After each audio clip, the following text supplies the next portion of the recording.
हरे कृष्णा हरिओम।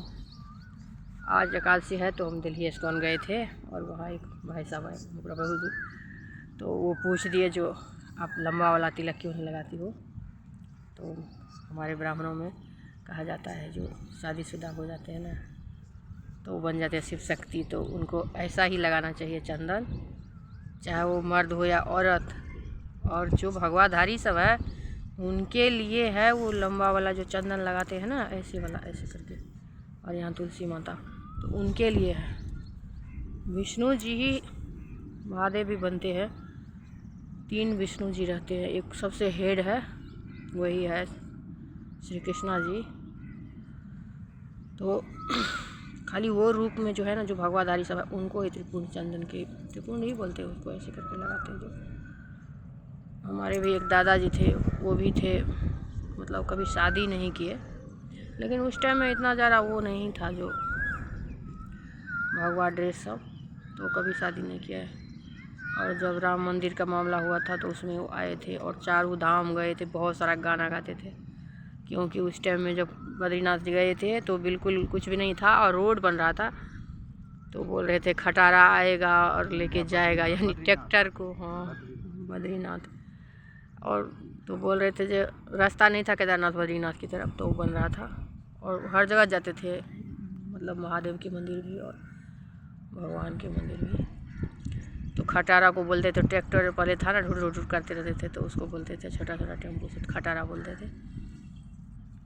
तो हम इसीलिए नहीं लगाते ऐसे चंदन। और पापा को भी बोली तो पापा बोले कि नहीं ऐसे करके ही लगाना है चंदन महादेव वाला। और हमारे बिहार में तो महादेव का पूजा ही ज़्यादा होता है। राम जी भी शादीशुदा ही है, और विष्णु भगवान ही शादी करके लक्ष्मी नरसिंह देव बन गए और शिव शक्ति बन गए, और इतने सारे भगवान सीताराम बन गए।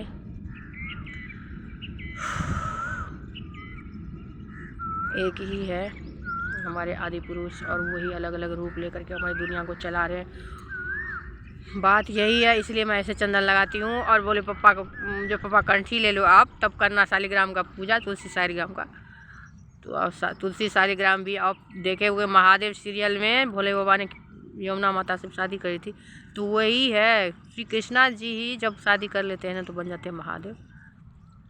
तो शादी हुई थी यमुना माता, हम देखे हैं। अब शिव पुराण जो है ना, शिव पुराण ही वो उसमें दिया गया है महादेव वाला सीरियल में, जो मोहित रैना का सीरियल है, बहुत अच्छा बनाए हैं।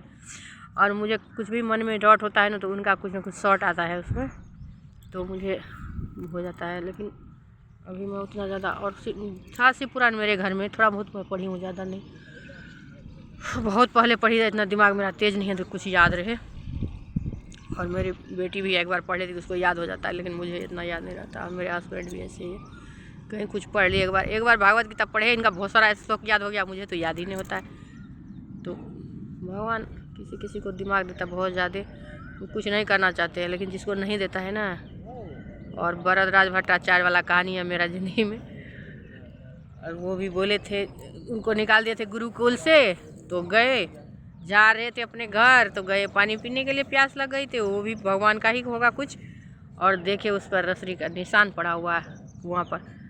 तब उनका दिमाग खुला और तभी उनको ज्ञान आया। बोले कि जो करत करत अभ्यास ते जरमती होत सुजान, और बोहरी आवत जाते सिर पर पड़त निशान। जब ये रस्सी के बार बार घिसने से सिर पर निशान पड़ सकता है, तो हमारा मेहनत करने से हमारी ज़िंदगी अच्छा हो सकता है। और ध्यान योग में यही कहा गया है, जब ध्यान लगाओ तो सब कुछ दुनिया में सही होगा।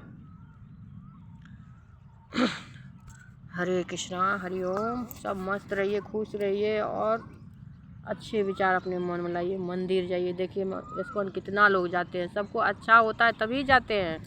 मैं बताई थी जो एक लेडी के पति दोनों लड़ाई हो रहा था, इसमें बोली कि आप जाओ। वैसे तो आदमी को सुधारना बहुत बेकार है काम है, कोई नहीं सुधर सकता किसी से, खाली अपने मन को सुधारो, शांत हो जाओ। इसीलिए बोलते लड़की को पैर पर खड़ा होना बहुत ज़रूरी है, क्योंकि मर्द लोग होता है थोड़ा उल्टा पुल्टा दिमाग का, जो पूजा पाठ नहीं करते हैं ना, इसका दिमाग भंड रहता है।